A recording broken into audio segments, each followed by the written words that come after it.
ஸ்ரீராம நவமி அன்னைக்கு நம்ம என்ன செய்யணும்?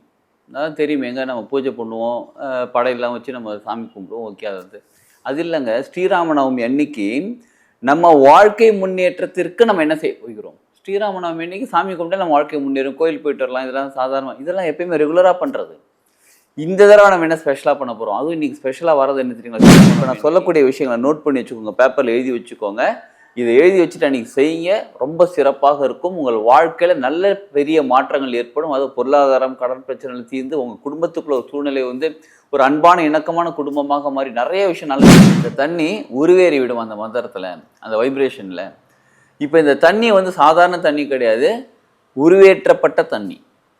அதுவும் ஸ்ரீராம ஜெயம் சொல்லி உருவேற்றப்பட்ட தண்ணி. இந்த தண்ணியை நீங்கள் என்ன பண்ணுங்கள், மாயலை ஒரு 2-3 மாயலை எடுத்துக்கோங்க, இல்லைனா ஒரு 3 வெத்தலை எடுத்துக்கோங்க. வெத்தலை எடுத்து அந்த தண்ணி எடுத்து வீடு ஃபுல்லாக தெளிச்சு விடுங்க. வீட்டில் எல்லா கார்னரில், எல்லா ரூமில், சிலர் வந்து பாத்ரூமில் தெளிச்சு விட மாட்டாங்க, பாத்ரூமில் எல்லா கார்னர் மேலெல்லாம் தெளிச்சு விடுங்க. கிச்சன் வேறு எங்கெல்லாம் லாஃப்ட் தான், லாஃப்டை ஓப்பன் பண்ணி ஃபுல்லாக எங்கே போதாலும் தெளிச்சு விடுங்க. இப்போ சொன்ன மாதிரி வெள்ளிக்கிழமை அன்னைக்கு இந்த மந்திரத்தோட நாள் ஆரம்பிங்க. நிச்சயமாக உங்கள் வாழ்க்கை சிறப்பாகவும் செழிப்பாகவும் ஆனந்தமாகவும் ஆரோக்கியமாகவும் மகிழ்ச்சியாகவும் சாதனை வாழ்க்கையாக மாறிவிடும்.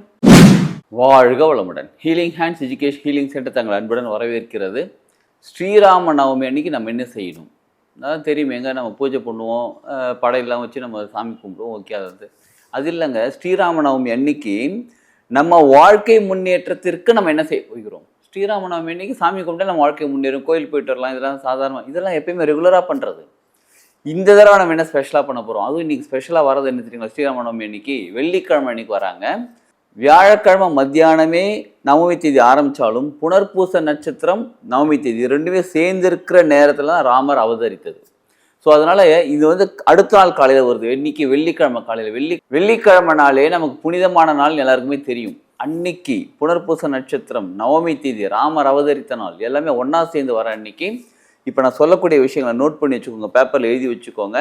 இதை எழுதி வச்சுட்டு அன்றைக்கி செய்யுங்க, ரொம்ப சிறப்பாக இருக்கும். உங்கள் வாழ்க்கையில் நல்ல பெரிய மாற்றங்கள் ஏற்படும். அது பொருளாதாரம், கடன் பிரச்சனைகள் தீர்ந்து உங்கள் குடும்பத்துக்குள்ள ஒரு சூழ்நிலை வந்து ஒரு அன்பான இணக்கமான குடும்பமாக மாறி நிறைய விஷயம் நல்ல விஷயம் நடக்கும் உங்களுக்கு. சரி, அதுக்கு முன்னாடி இப்போ ஒரு சின்ன விஷயம் நம்ம தெரிஞ்சுக்கலாமா? ராம நவமி, ஏன் ராமர் வந்து நவமி அன்னைக்கு அவதரித்தார் அப்படின்னும் போது, மகாவிஷ்ணுடைய 10 அவதாரங்கள் தான். இதில் 7வது அவதாரமாக இருக்கிறது ராமர் அவதாரம். சரிங்களா? இப்போ அஷ்டமி திதி, அஷ்டமின்னு சொல்லுவாங்க பாருங்கள். அஷ்டமி நவமிங்கிறது வந்து நார்மலாக எல்லாருமே பெரியவங்க ஒதுக்கி வைத்த நாளாக இருக்குது. இந்த திதிங்கிறது திதி தேவதைன்னு சொல்லுவாங்க. அந்த தேவதைகள்லாம் என்ன பண்ணாங்க, எங்களை வந்து யாருமே கவனிக்க மாட்டேன்றாங்க, எங்களை வந்து ஒதுக்கி வச்சுட்டாங்கன்னு சொல்லிட்டு மகாவிஷ்ணுகிட்ட கேட்கும்போது மகாவிஷ்ணு சொல்கிறாரு, நீங்கள் எதுவுமே கவலைப்படாதீங்க, உங்கள் திதியில் நான் அவதரிக்கிறேன்னு சொல்லிட்டு 7வது அவதாரமாக இருக்கக்கூடிய ராமர் நவமி திதி அன்னைக்கு அவதாரம் எடுக்கிறாரு. 8வதாக இருக்கக்கூடிய கிருஷ்ணர் அஷ்டமி அன்னைக்கு அவதாரம் எடுக்கிறாங்க. ஸோ இப்போ என்னாச்சு, இந்த அஷ்டமி நவமிங்கிற ஸ்பெஷல் டே ஆகிவிட்டது. நார்மலாகவே அஷ்டமி நவமி எதுக்காக இந்த உலக வாழ்க்கை சம்மந்தப்பட்ட எதுவும் ஒதுக்கி வைக்கணும்னு சொல்கிறாங்க, அதெல்லாம் செய்ய வேணும்னு சொல்கிறாங்க அப்படின்னு கேட்டால், புதிய பிஸ்னஸ் ஸ்டார்ட் பண்ண இந்த மாதிரிலாம் வேணும்னு சொல்கிறாங்கன்னா, அஷ்டமிங்கிறது கரெக்டாக பார்த்தீங்கன்னா பௌர்ணமிலேருந்து 8வது நாள், அதாவது மொத்தம் 15 நாள் வருது பாருங்களா. இன்பிட்வீன் டைம் 8 நீங்கள் அது எழுதுனீங்கன்னா முழுமை பெறும், எல்லா டைரக்ஷன்லையும் போய்ட்டு வரும், முழுமை பெறும். 9ங்கிறது சிங்கிள் டிஜிட்டில் கடைசி நம்பர், அதுக்கப்புறம் சிங்கிள் டிஜிட் நம்பர் 10 தான், டபுள் டிஜிட்டாக மாறிடுது. ஸோ இந்த முழுமை அடையக்கூடிய நாளும் கடைசியாக இருக்கக்கூடிய அந்த நாளும் 9 சொல்கிறது பாருங்கள், அந்த நாளுமே வந்து ஒதுக்கி வச்சுட்டாங்க. ஆனால் ரொம்ப ரொம்ப முக்கியமான விஷயம், இந்த முழுமை அடையக்கூடிய நாளும் கடைசியாக இருக்கக்கூடிய நாள்லையும் நம்ம கோயில் போயிட்டு வர்றது, நம்ம தியானம் பண்ணுறது, இந்த மாதிரி ஆன்மீகம் சம்மந்தப்பட்ட பக்தி மார்க்கம் சம்மந்தப்பட்ட விஷயங்கள் செஞ்சால் ரொம்ப அதிகமான பலன் கிடைக்கும் மற்ற நாள் செய்கிறதை விட. ஏன்னா அது முழுமை அடையக்கூடியது. சரி, இப்போ அந்த நவமி அன்னைக்கு தான் ராமர் பிறந்திருக்கார். அன்னைக்கு நம்ம என்ன செய்ய போகிறோம்னு இப்போ தெரிஞ்சுக்கலாமா? ஒரு கண்ணாடி பவுல் எடுத்துக்கோங்க. சப்போஸ் உங்ககிட்ட கண்ணாடி பவுல் இல்லை அப்படின்னா காப்பர் பவுல் எடுத்துக்கோங்க. அதுவும் இல்லை, எங்ககிட்ட வெள்ளி பவுல் தான் இருக்குன்னா வெள்ளி பவுல் எடுத்துக்கோங்க. ஆக மொத்தம் கண்ணாடி பவுல், காப்பர் பவுல், இல்லை வெள்ளி பவுல், எது இருந்திருந்தாலும் எடுத்துக்கோங்க. இது 3மே எங்ககிட்ட இல்லை அப்படின்னா மட்டும் எவர் சில்வர் பவுல் எடுத்துக்கலாம். பட் எவர் சில்வர் பவுலுங்கிறது அதை விட சிறந்தன்னு வச்சுக்கோங்களேன். கண்ணாடி மண் குடுவை எடுத்துக்கலாமான்னு கேட்டால் மண் குடுவை எடுத்துக்கலாம். பெஸ்ட்டு கண்ணாடி பவுல், வெள்ளி, காப்பர், இது 3ங்க. சரிங்களா? ஏதாவது ஒரு பவுல் எடுத்துக்கோங்க. எடுத்துக்கிட்டு அதில் தண்ணி ஊற்றி வச்சுருங்க. தண்ணி ஊற்றி வச்சு துளசி இலையை அதில் போட்டு வச்சிடணும். எப்போ 26ஆம் தேதி ஈவினிங்கே போட்டு வச்சிடணும். சரிங்களா? இதற்கு முன்னாடி நம்ம செய்ய வேண்டிய சில விஷயங்கள் இருக்குது. என்னென்னு கேட்குறீங்களா? அந்த துளசி இலை இருக்குது பார்த்தீங்களா, துளசி இலை பறிச்சுட்டு லைட்டாக வாஷ் பண்ணிவிட்டு பன்னீர் இருக்குது பாருங்கள். பன்னீருங்கிறது ரோஸ் வாட்டர், நான் சொல்கிற பன்னீர். ரோஸ் வாட்டர் ஊற்றி நல்லா வாஷ் பண்ணிவிடுங்க. ஃபஸ்ட்டு தண்ணியில் போட்டு வாஷ் பண்ணிவிட்டு ஒரு 14 துளசி இலை இருந்தால் போதும். நல்லா வாஷ் பண்ணிவிடுங்க. வாஷ் பண்ணிவிட்டு அதுக்கப்புறம் தண்ணியில் போட்டு வச்சுருங்க. தண்ணியில் போட்டு மூடி வச்சுருங்க. அடுத்த நாள் காலையில் 6:30லேருந்து 7:30க்குள்ளே, காலையில் 6:30 to 7:30, இன்றைக்கி வெள்ளிக்கிழமை காலையில், அப்படி இல்லைனா 9:30 to 10:30, இந்த 2 நேரத்தில் ஏதாவது ஒரு நேரத்தில் இந்த பவுல் தண்ணி ஊற்றி வச்சுருக்கீங்க, அதுலேருந்து துளசி இலை போட்டு வச்சுருக்கீங்க, பச்சை கற்பூரமும் கொஞ்சம் ஆட் பண்ணிக்கோங்க. துளசி இலைங்கிறது அம்மா, பச்சை கற்பூரம் இருக்கு பாருங்கள், அது ஸ்ரீ விஷ்ணு பகவானுக்கு ரொம்ப உகந்தது.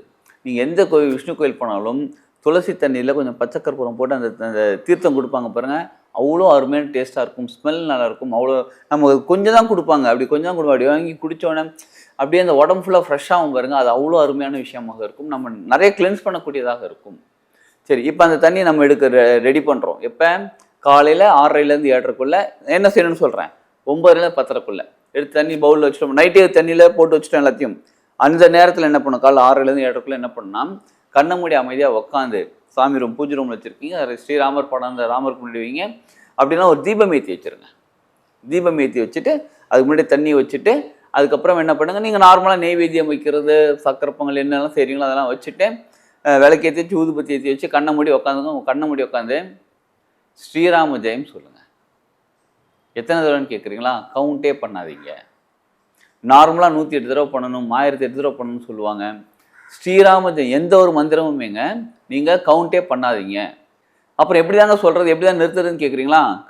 கண்ணை மூடி உட்காந்து ஸ்ரீராம ஜெயம் வாய் திறந்து சொல்லிக்கிட்டே இருங்க. சொல்லிக்கிட்டே இருக்கும்போது கொஞ்ச நேரம் கழித்து அந்த வாய்ஸ் சவுண்டு வருது பார்த்தீங்களா, சவுண்டு கொஞ்சம் கொஞ்சமாக கம்மியாக ஆரம்பிக்கும். சவுண்டு கம்மியாகி அப்படியே உதற மட்டும் அசையும், ஸ்ரீராம ஜெயம் அப்படின்னு உதற மட்டும் அசையும். அதுக்கப்புறம் உதற அசைகிறதும் நின்று உள்ளுக்குள்ளே நாக்கு மட்டும் அசையும். அப்புறம் நாக்கு அசைகிறது நின்று உள்ளுக்குள்ளே அப்படியே நின்றுட்டு இறங்கிடும், அது உள்ளுக்குள்ளே போயிடும். இப்போ அந்த ஸ்ரீராம ஜெயம் உள்ளுக்குள்ளே ஓட ஆரம்பிக்கும். கொஞ்ச நேரம் கழிச்சு அந்த நிலையும் தவிர்த்து அது அப்படியே அமைதியாகிவிடும். நமக்கு தேவை அந்த அமைதி நிலை தான் தேவைப்படும். இதுக்கு மந்திரமே சொல்லாமல் அந்த அமைதி நிலைக்கு போகலாமே, கரெக்ட் போகலாம் தான். ஆனால் மந்திரம் சொல்லும்போது நமக்குள்ளேயும் நம்மளை சுற்றியும் ஒரு வைப்ரேஷன் கிரியேட் ஆகும், அந்த ஃப்ரீக்வன்சி கிரியேட் ஆகுது பாருங்கள். அந்த ஃப்ரீக்வன்சி வைப்ரேஷன் கிட்ட கிட்ட கிட்ட வந்து அந்த அதிர்வலைகள் நம்ம பிரபஞ்சத்துக்கு அனுப்பி, அந்த அதிர்வலைகள் அனுப்புறதுனால என்ன நன்மைகள் நமக்கு கிடைக்கணும், அவ்வளோ சக்தியும் நம்மக்கிட்ட வந்து சேருது. வந்து சேர்ந்து நம்ம அமைதியாகும்போது நமக்குள்ளே வந்து சேருகிறது. அதனால தான் மந்திரம் சொல்கிறது. சரி, இப்போ அந்த அமைதி நிலை எவ்வளோ நேரம் இருக்குன்னா, நீங்கள் இருக்க முடியாது. ஏன்னா அதுவே நீங்களே அங்கே இருக்க. அந்த அமைதி நிலையில் எவ்வளோ நேரம் இருக்கணும்னு கேட்குறீங்களா? அந்த அமைதி நிலை நீங்கள் எவ்வளோ நேரம் இருக்க முடியும், நீங்கள் கால்குலேட்டே பண்ண முடியாது. ஏன்னா நீங்களே அங்கே இருக்க மாட்டீங்க. உங்கள் உடம்பு இருக்குன்ற பிரஜை இருக்காது, உங்கள் மனசு இருக்குன்றது எதுவுமே இருக்காது. நீங்கள் பாட்டுக்கு மூச்சு நின்றும், எண்ணங்கள் இருக்காது, சிந்தனை எதுவுமே இருக்காது. அந்த நிலையில் இருந்துட்டு கொஞ்ச நேரம் கழிச்சு மூச்சு உள்ளே எடுக்கணுமா வெளியில் எடுக்கணுமா, மூச்சு வரும் போகுன்ற ஒரு நிலை வரும். அதுக்கப்புறம் மெதுவாக மூச்சு உள்ளே எடுங்க, மெதுவாக வெளில எடுங்க. அதுக்கப்புறம் ஒரு 2 நிமிஷம் 3 நிமிஷம் ஒரு 5 நிமிஷம் அமைதியாக உட்காருங்க. உட்காந்து பொறுமையாக அதுக்கப்புறம் கண்களை திறந்து பாருங்கள். அந்த ஒரு அமைதி நிலை இருக்குது பாருங்கள், அந்த நேரம் தான் தியான நேரம்.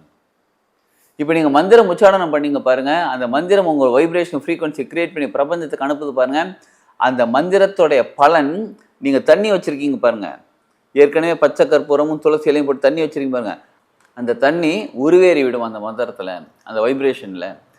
இப்போ இந்த தண்ணி வந்து சாதாரண தண்ணி கிடையாது, உருவேற்றப்பட்ட தண்ணி.